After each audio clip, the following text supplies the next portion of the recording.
Hello mga beshwaps! Pagkatapos kong lutuin yung leftover GJ, kinulbit na naman ako ng aking bunsong anak. Wari ko'y gutom na naman nga't hindi ako nagkamali. Gusto daw niyang gumawa ng mango graham, kaya naman pinrepare ko na yung mga ingredients na kailangan niya. Naglagay ako dyan ng 2 graham crackers dyan sa food processor. Tagal ko na nga rin gamit itong food processor na to. Namitan ko na nga rin ng hand mixer tong all-purpose cream para mag-double yung size niya. Pero hindi ko alam bakit this time hindi nag-double yung size niya. Siguro kasi dahil nasobrahan sa paglalagay sa ref. Parang 2 days na kasi siya dun eh. Tapos, meron kaming evap na natira, kaya yun na yung pinagamit ko. Ayoko din kasi ng masyadong matamis sa graham.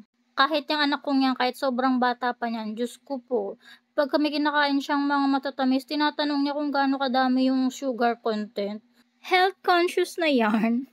Ayaw daw niya kasi magkaroon ng diabetes, kaya naman kapag may kinakain niya na matamis, talagang tinatanong niya pa kung gaano daw kadami yung sugar content ng pagkain na kinakain niya.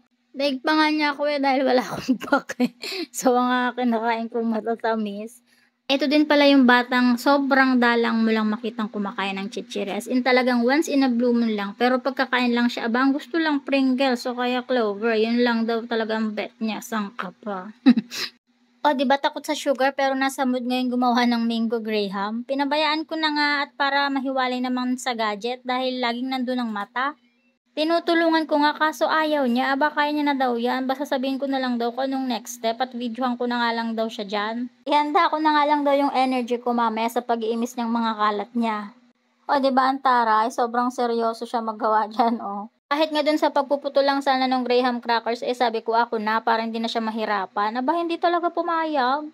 Ay, oo, di sige. Sige lang, push mo lang yan anak, ikaw na. Pero sa totoo lang tuwang-tuwa talaga ako kapag yung mga anak ko yung nagsasabi sa akin na, "Mami, gusto ko magluto ng ganito, gusto kong gumawa ng ganitong pagkain." Yung tutulungan ko lang sila, yung tuturuan ko lang sila. Kasi siyempre para meron din silang ibang activities bukod sa maghapong naka-cellphone. Tapos siyempre bonding na rin naming mag-iina. Mga-gadget na kasi yung mga generation ngayon, 'di ba? Mas gusto pa nilang maglaro ng online games kaysa maglaro ng mga physical na laro. Ayan, buti at nasa last layer na nga si Bunso, medyo nakakangalay din at masakit sa kilikili maging videographer, ano? Nilagay niya na nga rin dyan yung Crush Graham, tapos dahil version niya nga to, nilagyan niya dyan ng choco chip sa ibabaw. Pagkatapos syempre, tatakpan na yan. O, antaray, di ba may exhibition pa? Sabi niya ganun daw talaga dapat.